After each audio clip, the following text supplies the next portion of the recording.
Muchos de los veterinarios de mascotas protestan estos días contra un real decreto que, entre otras cosas, limita la venta de medicamentos en sus consultas, sobre todo antibióticos. El gobierno dice que es una directiva europea, que se trata de frenar la temible y creciente resistencia microbiana a los antibióticos, porque las mascotas también la desarrollan y también nos la transmiten. Los veterinarios dicen que es al revés, que no permitirles dispensar medicamentos complica su ejercicio profesional, cuestiona su capacidad clínica y pone en riesgo la salud del animal. También piden que se rebaje el IVA que pagan, que ahora es del 21%, como si las mascotas fueran un artículo de lujo. ¿Qué tal? Muy buenas tardes. El tema tiene mucha más miga y vamos a intentar explicarlo con la ayuda de los expertos que están hoy con nosotros en Objetivo Planeta. Felipe Vilas, presidente del Colegio Veterinario de Veterinarios de Madrid. Buenas tardes, Felipe. Buenas tardes. También veterinario, ¿eh? Sí, sí. Y Manuel Lázaro, portavoz del Colvema, del Colegio y Veterinario Clínico de Animales de Compañía. ¿Qué tal, Manuel? Buenas tardes, encantado de estar con vosotros. Por favor, hemos oído ruido en torno a los veterinarios, especialmente los veterinarios, que hay que hacer un poco esa distinción, de animales de compañía, ¿eh? ¿Podéis contarme qué es lo que está pasando? Pues ese ruido nunca ha existido en la profesión veterinaria. Somos profesionales pacíficos y solidarios y muy vocacionales. Entonces, si hacemos este ruido que hemos hecho, porque es verdad que ha habido manifestaciones, concentraciones, de todo, es porque, en este caso, el Ministerio de Agricultura pues, ha sacado adelante una legislación con el argumento, digamos, de adaptación de ese reglamento de la Unión Europea que regula la dispensación y la prescripción de los medicamentos, en particular los antibióticos, pero que ha hecho una legislación, y yo digo esta frase un poquito subida de tono, como si fuéramos delincuentes veterinarios. ¿Por qué? Tanto, ¿eh? Tanto, sí, tanto. ¿Por qué? Porque, primero, limita la capacidad de prescripción de los veterinarios. Los veterinarios, como los médicos, lo importante son sus conocimientos científicos y su experiencia a la hora de medicar. Si eso no dejas una cierta libertad y estableces en el boletín cómo hay que hacerlo, sobramos los veterinarios y sobrarían los médicos. Esa es la primera premisa, digamos que muy, muy importante. Hay más. Ya las iremos contando. Las iremos contando, sí. Manuel. Sí, simplemente en la introducción que hacías ya hay una cosa, cuando se habla de animales de compañía, ni que decir tiene que todos los veterinarios, empezando por los animales de compañía, todos los animales productores de alimentos, y todos estamos sensibilizados con la resistencia a los antibióticos, por supuesto. Lo primero, somos sanitarios, nos preocupan las personas. Claro. Pero cuando se apunta a los animales de compañía, simplemente mencionar que el consumo de antibióticos en animales de compañía es menor de un 1%, creo que es un 0,8%. Que una normativa exija un montón de trámites burocráticos, poner cortapisas y dificultarnos el trabajo, cuando estamos hablando de esos niveles, creemos que es desproporcionado. Siempre estaremos en esa lucha, pero tiene que ser justa y correcta. La resistencia de los antibióticos es un problema muy grave y es un problema en el que siempre daba la de One Health, de la famosa única salud, que afecta a medicina humana, a medicina veterinaria y se puede decir a medicina de medio ambiente. Los antibióticos, la principal resistencia aparece por el uso en medicina humana, como es lógico, las personas necesitamos y hay enfermedades muy graves, pero los animales también los necesitan y esos antibióticos acaban en el medio ambiente. Creemos que hay que hacer un estudio completo y evaluar bien toda la problemática antes de tomar medidas que fuerzan mucho la profesión, como decía Felipe, que nos ponen un poco menos que de delincuentes en el uso de los medicamentos. Ya, porque vosotros, los veterinarios, entiendo que habéis estado usando libremente y vendiendo medicamentos y antibióticos en vuestras consultas, que es algo que en realidad no hacen los médicos, porque los médicos te escriben una receta y luego vas tú y te compras la medicina en la farmacia, ¿no? Sí. En cambio, vosotros podíais vender, ¿no? Ahora, ¿esta directiva significa que no podéis vender medicamentos? ¿Cómo es la situación? O sea, le contesto yo. No. Lo que realmente ha sucedido es que hay muchas normativas del medicamento que nos afectan y este último Real Decreto ha hecho que un poco que explote todo, ha sido la gota que colma el vaso. Entonces, la problemática, como bien decía Felipe, es el que nos obligan a ceñirnos a una ficha técnica. Ficha técnica es el prospecto. Es decir, yo para poder tratar un perro, un gato o una vaca, en teoría ahora tengo que leer ese prospecto y si pone que vale para infecciones respiratorias, solo puedo para eso. Cuando toda la evidencia científica, las publicaciones durante 30 años, que es lo que yo he hecho, ir a congresos, estudiar, te decían que ese antibiótico valía para una enfermedad digestiva, no lo puedo usar. No se respeta el criterio clínico. Y luego, respecto a la el suministro de los antibióticos por parte del veterinario es que realmente no hay otra posibilidad práctica. Los envases nunca se adaptarán a un gato, a un perro de 1 kilo, de 10, de 20 o de 60. Y como la industria farmacéutica no puede responder a esa demanda de los propietarios para atender sus animales, los veterinarios han cedido los medicamentos de su botiquín.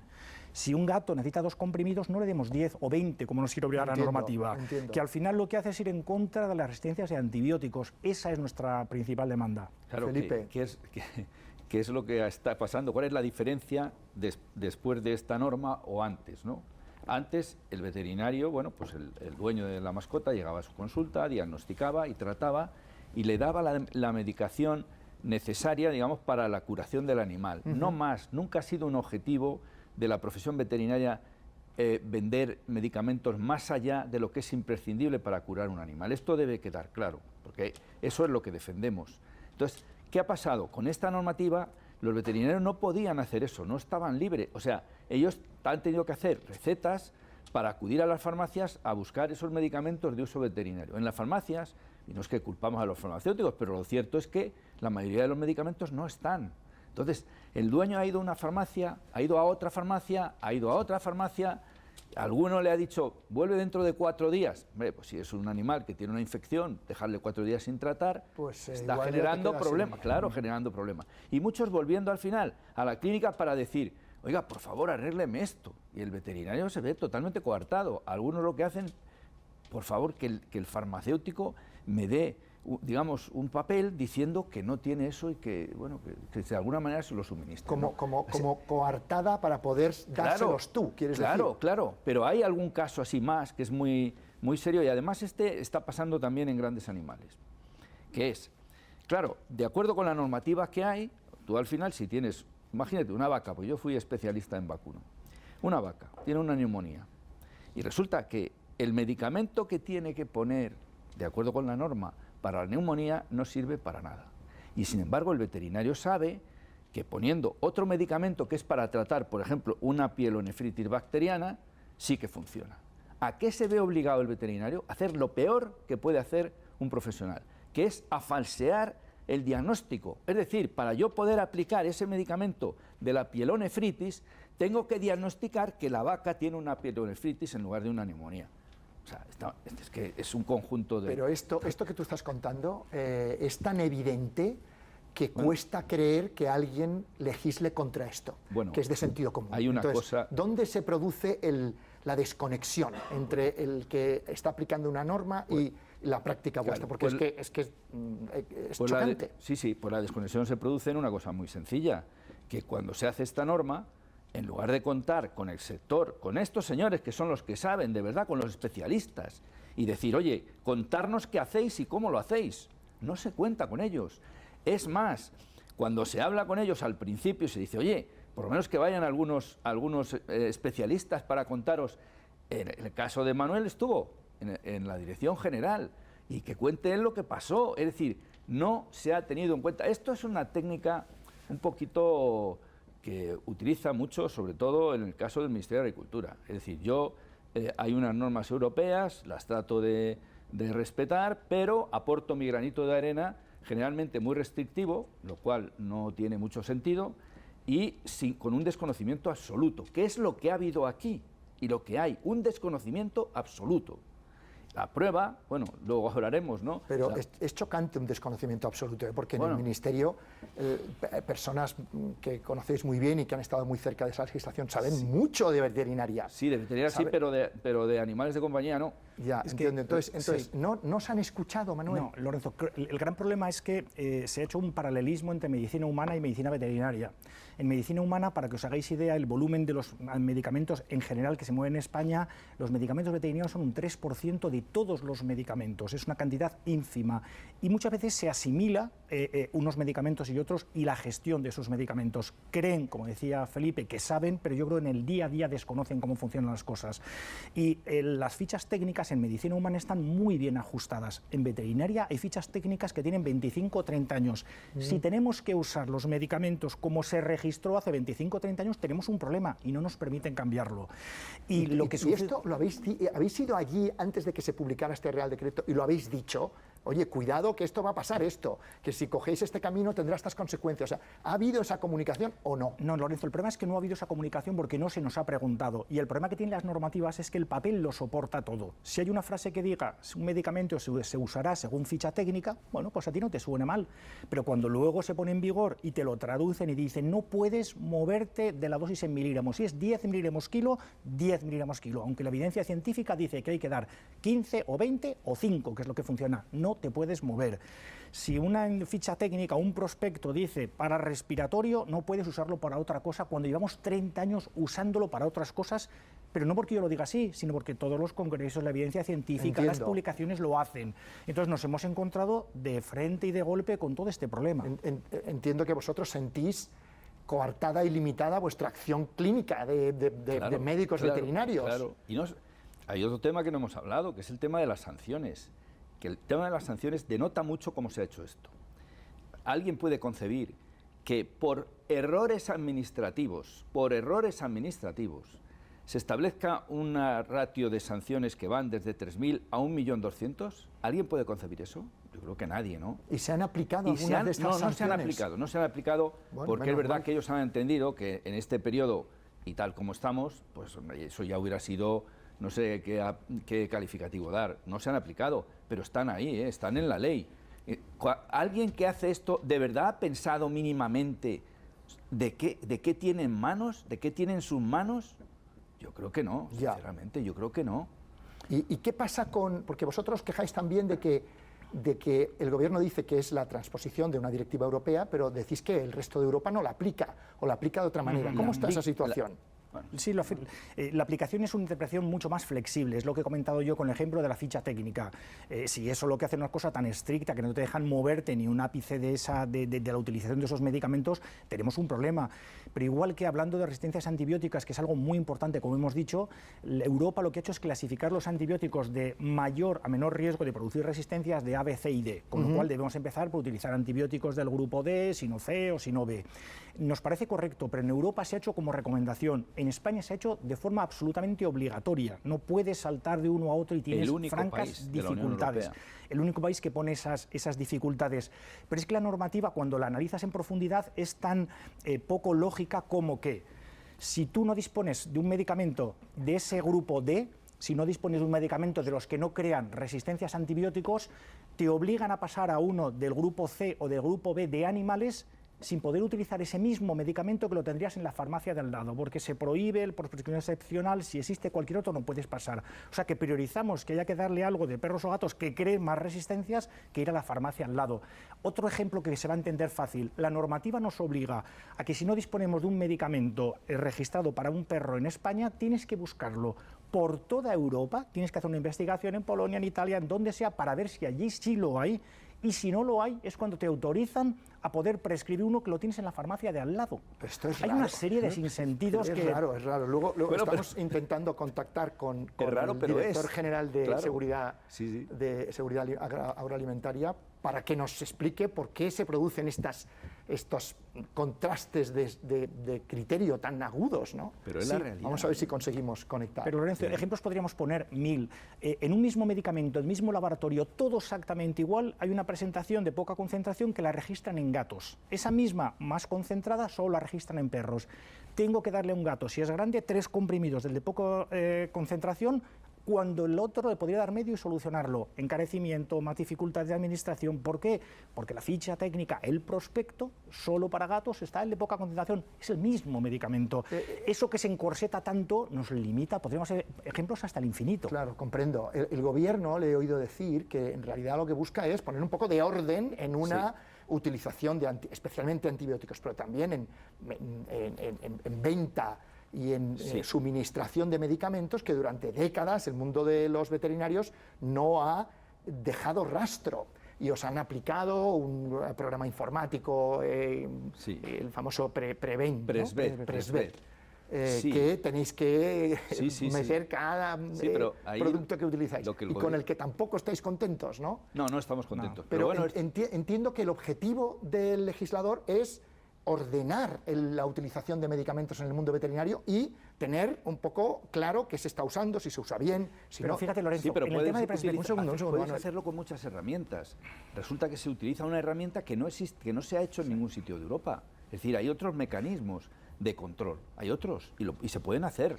Lo que no se puede hacer es montar un sistema de una complejidad, bueno, absoluta. Es que nadie da un duro por ese mecanismo. Y todos están enfadados, sí, porque les lleva tiempo, porque es una carga burocrática tremenda. Entonces, hasta el punto es así que, como decía, el Parlamento, en la Comisión de Sanidad del Parlamento, ha aprobado una disposición, se llaman transaccionales, para que, bueno, que avance... Esto es noticia de hoy, creo, Esto es ¿no? noticia de hoy, para que avance, digamos, desde el punto de vista legislativo y se convierta en norma efectiva. ¿Y qué es lo que cambia? ¿Qué es lo que cambia? Pues cambia. Lo primero que dice es que al veterinario se le autoriza para que haga la cesión de los medicamentos necesarios para el tratamiento completo del animal mientras está bajo su custodia. Haga la cesión quiere decir suministre. Suministre. Segundo punto que dice, el sistema derivado de ese Real Decreto 666, que es el de todos nuestros problemas, tienen ustedes que modificarlo y tienen que agilizarlo y tienen que quitarle carga burocrática. Bueno, pues hoy habéis conseguido un paso. Bueno, todavía hemos conseguido que nos digan y podamos decir, de verdad, va por buen camino, y hay que agradecérselo a los políticos, porque es verdad. Y en tercer lugar, dicen que para la utilización de esos antibióticos que decía Manuel del grupo B, o sea, los antibióticos que hay que tener, digamos, mucho cuidado a la hora de prescribirlos, ¿no? Pues dice, eso se puede hacer de forma voluntaria, no es obligatorio como es aquí con esta norma, y además no es necesario realizar un antibiograma como establece la norma, sino que tiene que estar basado en su criterio clínico, en el criterio clínico y en el conocimiento del veterinario, que lo debe justificar, eso está muy bien. Y ya está, o sea que es decir, que el Parlamento de alguna manera nos está dando razones digamos, de las reivindicaciones que la profesión está haciendo. Perdona, Lorenzo, por matizar el tema de burocracia, cuando nos quejamos de burocracia, para que se entienda, ese programa lo que te exige es cada vez que utilizas un antibiótico, lo prescribes, lo inyectas o se lo mandas de la farmacia, tienes que rellenar 16 campos, códigos, cantidad de comprimidos, no sé qué, porcentaje de uso del envase, cuánto tiempo va a durar. Todos esos campos, si fallas en cualquiera de ellos, la aplicación no funciona. Y cuando se ha preguntado a las autoridades, para que os hagáis idea de cómo funciona esto, le decías, yo si a un animal le mando para una úlcera corneal en un ojo, un colirio, ¿cómo calculo? Pues usted tiene que calcular si son 2 gotas, 6 veces al día, va a ser 20 gotas. Tener que calcular el porcentaje de un colirio, de una crema, de cualquier otro producto. Comprendo. Es un sinsentido absoluto. Y además nos daban un plazo menor de 15 días de cada prescripción que haces para subirlo a esa aplicación, y si no, sanción. Creo que es fácil de entender. Sí, realmente es chocante. Me encantaría que tuviéramos la conexión con el director general para preguntarle a él. Pero otra cosa, para los veterinarios de animales de compañía, ¿es un buen negocio dispensar medicinas? Es decir, ¿puede haber un factor también económico de decir, oye, que no queremos perder parte de nuestros ingresos? ¿Puede haber? No, en absoluto. Yo creo que la principal movilización que tenemos para oponernos a todo esto es lo que hemos explicado. Si el veterinario quisiera ganar dinero, lo que diría es, yo quiero poder vender una caja de 10 comprimidos para el gato, y si sobran 8 me da lo mismo. No, nosotros no queremos eso. Queremos, si hace falta darle 2, darle 2, y si es 1, es 1, y si son 5, es 5. Claro, porque además, peligro es que si yo, que tengo una perra y la llevo al veterinario, lógicamente, y tal, si yo me quedo con, me sobran antibióticos, pues a lo mejor un día la automedico. Exacto, o sea, el riesgo de automedicación. O lo vendes por internet en el mercado negro, que está pasando ya. Porque ese medicamento no es fácil de encontrar en farmacias y tú dices, yo te lo vendo. No, y en la farmacia, si es que ahora van a la farmacia y como decía Manuel, pues tú para un gato necesitas, yo que sé, darle 2 pastillas y el envase es de 20, te sobran 18. ¿Qué haces con ellas? Pues lo que haces es lo que se está haciendo. No digo en muchos casos, pero ya se está haciendo, que es lo pongo a la venta. Pero fíjate, Lorenzo, más ejemplos de por qué pensamos que el tema económico no es fundamental. Fuerte.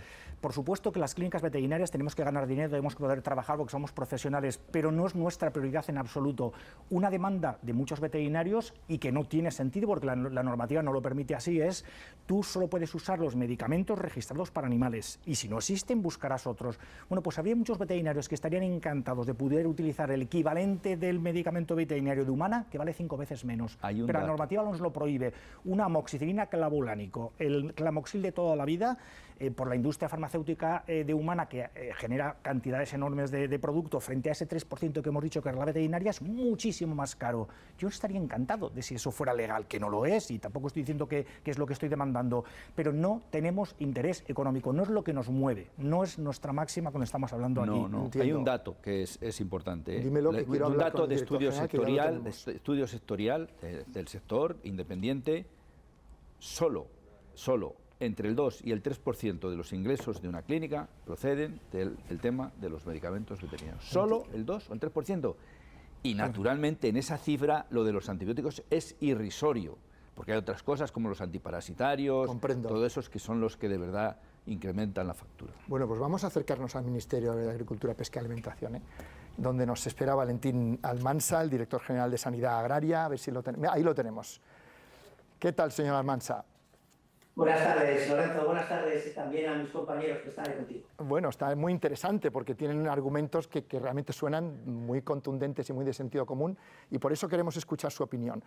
Señor Almansa, ¿cuál es el objetivo de este Real Decreto 666? Pues mira, el objetivo fundamental de este Real Decreto es hacer frente a una de las mayores lacras que hay de la salud pública actual y futura, que es la resistencia a los antibióticos. Todos los años mueren en el mundo cientos de miles de personas por este problema, y en España entre 3 o 4.000 al año. Esto solo se resuelve haciendo un uso responsable de los antibióticos y reduciendo su utilización, y de eso es de lo que va a ser el decreto: intentar hacer frente a la resistencia antimicrobiana y por lo tanto reducir las muertes de personas. Los veterinarios, señor Almansa, dicen que no se les ha escuchado a la hora de elaborar o de transponer esta directiva europea y adaptarla, como han hecho ustedes, en algunos casos hacerla un poco más severa, al entorno español. ¿Ustedes han escuchado, le parece que han escuchado suficiente a los veterinarios? Pues hombre, ellos piensan que no, y cuando ellos piensan que no, yo creo que eso ya sencillamente nos debería hacer reflexionar a nosotros, debe abrir una reflexión, porque quizá no haya sido suficiente. Pero yo también hay algunos elementos que quiero destacar. Primero, estamos hablando de un reglamento europeo que es directamente aplicable. O sea, no se trata de una directiva que tú transpones, interpretas. No, es un reglamento que es directamente aplicable. La mayor parte de las cuestiones que nuestros compañeros han hablado, independientemente de la cesión 90, que eso es una norma española del año 90, una ley española del año 90, pero todas las otras cuestiones que los compañeros han comentado proceden del reglamento. Esa cuestión que habla de las fichas técnicas, que es una cuestión muy técnica, viene del reglamento. Perdón, me estaba sonando. Viene del reglamento europeo. Y no podemos hacer nada, porque el reglamento europeo es directamente aplicable. No podemos evitarlo. No podemos evitarlo. Y por lo tanto, el matiz es, efectivamente, tengo que utilizar un antibiótico que esté autorizado, un medicamento autorizado, y en la manera en que se autorizó, porque eso se ha hecho una evaluación.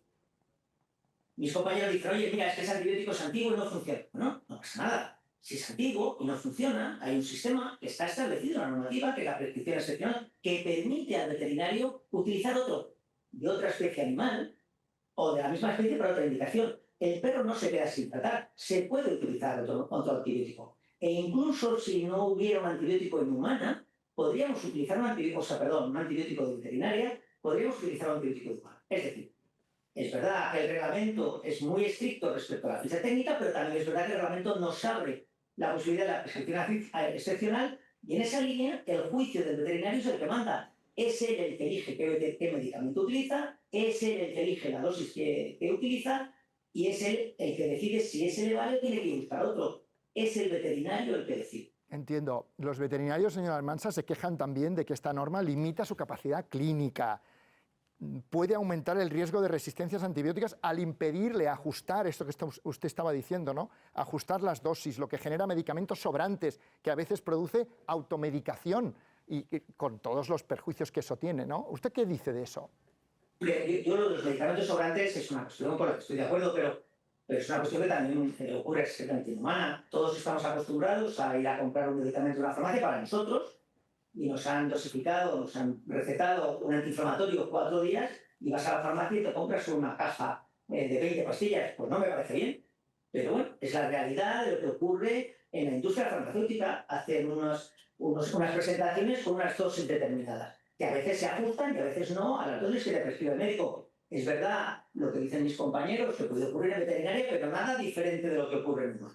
Por lo tanto, eso no se resuelve vendiendo en un sitio o en otro. Eso se resuelve haciendo que los laboratorios farmacéuticos hagan los envases en forma que se pueda prescribir las dosis correctas. Mire, en Estados Unidos, yo he vivido en Estados Unidos, Lorenzo, usted sabe que no te venden una caja, te venden las pastillas que necesitas. Ese es el modelo americano, por ejemplo, de venta de medicamentos, no es el modelo europeo. Podemos cambiar el modelo. Pero insisto, eso no se resuelve vendiendo en un sitio o en otro. Eso se resuelve haciendo que las industrias hagan presentaciones ajustadas a las indicaciones. Ya. Y se quejan también de esa nueva herramienta informática, Presvet, que les quita muchísimo trabajo, que dicen que es excesivamente compleja, excesivamente burocrática. Y luego del IVA del 21%, que ya sé que no tiene nada que ver con el ministerio en el que usted está, pero que es chocante para un propietario de mascotas que se considere mi mascota un lujo. ¿Qué dice usted de eso de Presvet y el 21%, por favor? Yo lo del 21%. El 21% no puedo entrar, es una cuestión de todo el ministerio y desde luego un director general de Sanidad no está para hablar de impuestos. Entiendo. No puedo entrar en esa cuestión. Respecto a Presvet, pues efectivamente, el tener que comunicar una prescripción de antibióticos es un trabajo adicional, eso no lo vamos a discutir nadie. Pero también es verdad que en España existen más de 20 plataformas automáticas que permiten hacer ese envío de manera automática, de manera que cuando el veterinario está haciendo la receta o el veterinario está anotando la prescripción en la ficha clínica del animal, el sistema se encarga de enviarlo automáticamente. Mire, en España ahora mismo tenemos 14.000 veterinarios que están de mascotas enviando información. El 76% de 1 millón de prescripciones que ya hemos recibido, más del 75% los estamos haciendo de manera automática. Es decir, el veterinario adaptado a su sistema informático y cuando está haciendo la receta o está haciendo la prescripción, el sistema automáticamente lo envía. Por lo tanto, esa carga burocrática se puede reducir casi hasta cero. Por otra parte, esta es una herramienta que nos da mucha información a los veterinarios, a los ganaderos, a las administraciones. También nos permite, mire, desde que empezamos a utilizar Presvet en el mundo ganadero en el año 2019, pues es que se quejan de que no se la ha consultado. Mire, Presvet está trabajando en España desde el año 2019. Llevamos 6 años utilizando el Presvet. Llevamos 6 años hablando con todo el mundo del Presvet. Y ahora resulta que no funciona en el año 2025 cuando entran las mascotas. Llevamos 6 años utilizando. Entiendo. En esos 6 años que hemos utilizado Presvet tenemos mucha información.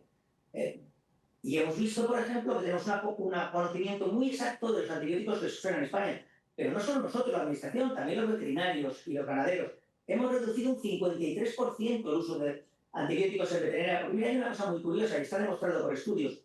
Cuando a ti tienes que apuntar lo que haces, el simple hecho de apuntar provoca una reducción de uso en cualquier materia y en antibióticos también. Y por último, y lo más importante, nosotros después de 5 años de uso de Presvet, en nuestro sistema de vigilancia de resistencias antimicrobianas en las granjas, empezamos a ver signos positivos. Empezamos a ver una reducción de las resistencias y las multiresistencias. La reducción de antibióticos funciona, Presvet es muy importante para la reducción de antibióticos y, por lo tanto, ese esfuerzo que reconocemos merece la pena. Muy bien, pues señor Almansa, director general de Sanidad Agraria, muchísimas gracias por su opinión desde el Ministerio, que estábamos esperando a lo largo del programa, ya la tenemos. Hoy además hay noticias positivas que indican una cierta flexibilización de la situación que ha generado este conflicto y que tendremos tiempo de comentar. Muchas gracias. A ustedes, muchas gracias. Hasta luego. Bueno, pues se nos acaba el tiempo, pero en fin, esta ha sido la aportación de, digamos, el otro lado de la mesa. Simplemente un comentario respecto al IVA que has comentado tú. Me parece muy importante entender que el IVA lo pagan los propietarios y es un impuesto de lujo que se pone al propietario. Parece que es un interés nuestro. No, nosotros lo que queremos es apoyar a los propietarios. El tema de los antibióticos, el tema de la dispensación de los medicamentos, el principal perjudicado es el animal y indirectamente el propietario. De hecho, en la última manifestación que se hizo en el Paseo del Prado asistieron muchos miles de propietarios con sus animales para apoyar las demandas que tiene el sector veterinario. Bueno, oye, ¿y por qué? Sí. Perdona, Felipe. No, que iba a decir, no se trata de rebatir lo que ha dicho el director general, pero una profesión entera no está equivocada. ¿Entera? ¿Tú crees que es entera? Bueno, entera. Es decir, entera hablo de los clínicos, que son mayoría en la profesión. Animales de compañía. Sí, no, de animales de compañía y de grandes animales. Son mayoría en la población. y mucha más gente que, bueno, que conoce el problema y tal, lo está. Entonces, eso no va así. Él ha hecho una defensa, bueno, y yo lo entiendo, de su norma, pero es que hasta el propio Parlamento, como nos indicabas, le ha dicho, oye, que esto hay que cambiarlo. No. Bueno, pues esa es una buena señal de que Claro. os han oído y de que las cosas pueden mejorar, ¿no? Que sí. yo como propietario de mascota asisto a este, digamos, conflicto, ¿no? Perplejo, porque la primera sensación que me produce es que falta comunicación, que unos y otros tenéis que hablar más, Sí, porque lo que decís todos tiene sentido. Entonces yo espero que hacia adelante pues seáis capaces de transmitiros esas discrepancias y las muchas cosas en las que coincidís y que se pueda traducir en una mejor norma, ¿no? Que por cierto, me llama la atención, ¿por qué hay muchos más veterinarios clínicos de animales de compañía o veterinarios de ganadería? Bueno, eso es fácil de explicar. ¿Se gana menos dinero en ganadería o qué? No, tiene que ver, es decir, en animales de compañía, al menos en el 50% de los hogares hay un animal de compañía. Y ese animal de compañía requiere un proceso, digamos, de especialización tremendo. Es decir, para tratar, yo que he sido veterinario de vacas, para tratar 100 vacas, tú haces un diagnóstico, que es un diagnóstico colectivo, y das un tratamiento colectivo. Entiendo. Eso no lo puedes hacer con 100 perros. Cada uno tiene su diagnóstico, su tratamiento y su seguimiento. Entonces, por eso hay tantos. Y habrá cada vez más. Y es una pena que no haya más compañeros que quieran, aprovechamos para hacer un llamamiento, ir al mundo rural, donde económicamente se gana más, donde hay mucho trabajo. O sea, que pero esta económicamente sociedad es mejor el mundo sin rural. lugar a es dudas, pero mejor. esta sociedad tan urbanita que se está volviendo, me atrevería a decir que un tanto comodona, ha olvidado un poco ese mundo y habrá que hacer una llamada de atención. Muy bien. Pues Manuel, Felipe, muchísimas gracias por vuestra ciencia, vuestras Gracias, opiniones, gracias vuestro a ti, criterio. A ver si gracias. hemos contribuido a hacer un poco de lluvia fina y de Seguro, pedagogía para seguro. explicar un poco qué es lo que está pasando Seguro. y ojalá que se vaya arreglando. Muchas gracias por darnos voz y de verdad pues tratar de explicar a la población, que al final es a quien todos nos debemos, ¿no? A la población, bueno, qué es lo que pasa aquí, porque es verdad que ellos dicen, bueno, y de hecho nos lo han dicho, pero ¿qué os pasa a los veterinarios que estáis ahí manifestándose y tal? Que Bueno, que pues, es el título del programa, ¿de qué se quejan claro, los pues veterinarios? claro. Bueno, muchas gracias. Muchas gracias a vosotros. Gracias. encantado. Gracias a ustedes, como siempre, también por compartir este rato de ciencia con nosotros y hasta la semana que viene, aquí en el canal 24 Horas.